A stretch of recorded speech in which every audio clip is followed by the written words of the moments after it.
తెలంగాణ వచ్చినాక ఒక నూతన విద్యా విధానం ఏర్పడుతుందని భావించి మనం ఆశపడితే ఈరోజు తెలంగాణ రాష్ట్రంలో ఈ కేసీఆర్ సర్కార్ నిలువుగా ముంచింది ఎవరినంటే రైతులను విద్యార్థులను అనే చెప్పుకోవాలి.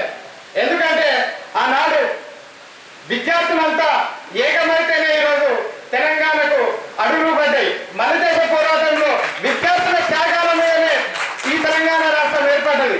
తెలంగాణలో ఎక్కడ కూడా ఏ రాజకీయ నాయకుడు కూడా ఆత్మ బలిదానాలు చేసుకోలేదు. కానీ విద్యార్థులు అదే కేసీఆర్ ఆనాడు ఉద్యమ కావాలని కిందికి దించితే ఆనాడు మోసింది కేవలం విద్యార్థులే అని మరోసారి నేను తెలియజేసుకుంటున్నాను.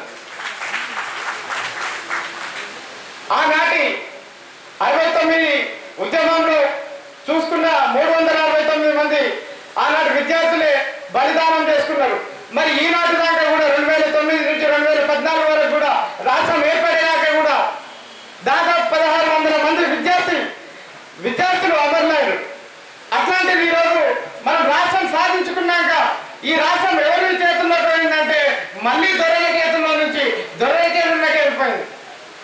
ఎవరి కోసమైతే ఈ పోరాటం జరిగినా, ఎవరి కోసమైతే ఈ తెలంగాణ కావాలనుకున్నామో అట్టడుగు సంపన్న వర్గాలకు ఈరోజు తెలంగాణ వస్తే సామాజిక వర్గాలన్నీ కూడా బాగుపడతాయి, అభివృద్ధి బాటపడతాయి, నాణ్యమైన విద్య దొరుకుతుంది అని భావించాం.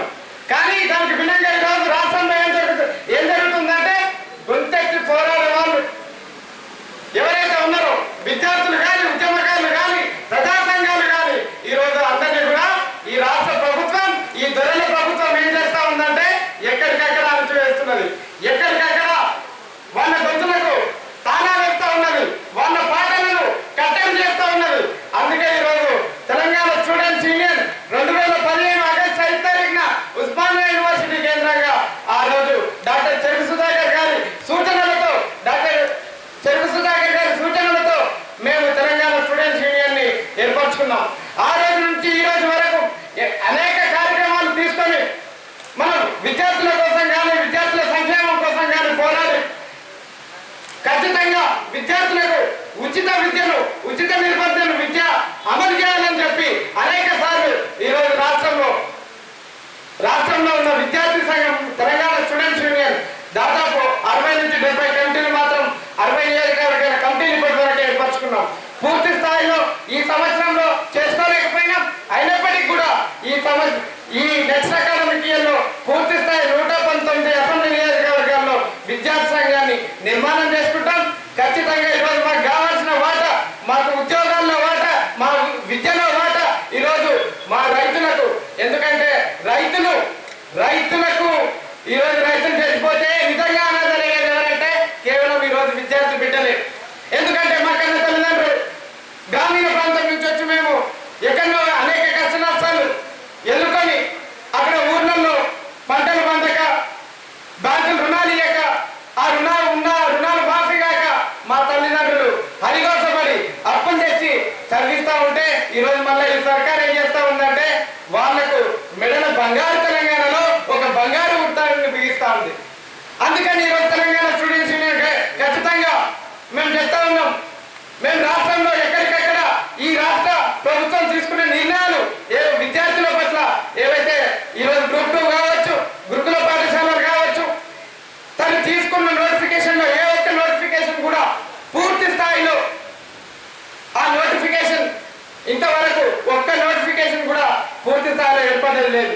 ఎక్కడికక్కడ ఆ నోటిఫికేషన్లకు ఏవో అడ్డంకులతో కోర్టు మొట్టికాయలు వేస్తూనే ఉంది. అయినా కూడా ఈ ప్రభుత్వానికి ఇంకా కానీ బుద్ధి రావట్లేదు.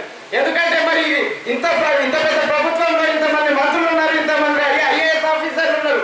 మరి వాళ్ళు చదువుకున్న జ్ఞానం ఈరోజు టీపీఎస్సీ చైర్మన్ ఉన్నారు గంటపాని. మరి వాళ్ళు అంతా ఏం చేస్తున్నారో ఈరోజు విద్యార్థులకు అర్థం కాని పరిస్థితి.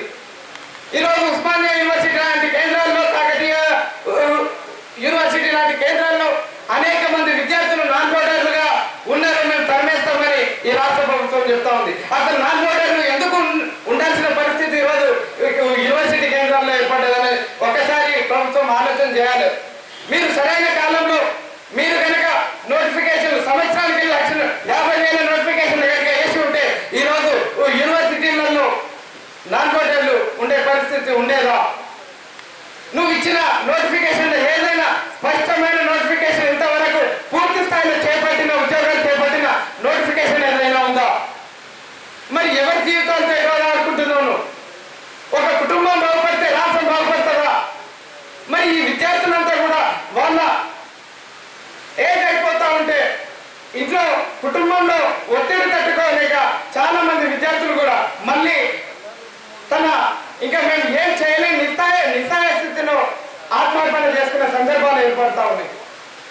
మరి ఈరోజు మనకి నిజంగా మనం ఎందుకు ఈరోజు ఈ సభ మీదుగా అసలు ఏం సందేశం ఇవ్వాలనుకున్నామంటే ఖచ్చితంగా ఇది దొరల పాలన కాబట్టి దొరల పాలన అంటే ఇట్లనే ఉంటుందని కేసీఆర్ మళ్ళీ మనకు చూపించాలనుకున్నాడు, చూపిస్తున్నాడు.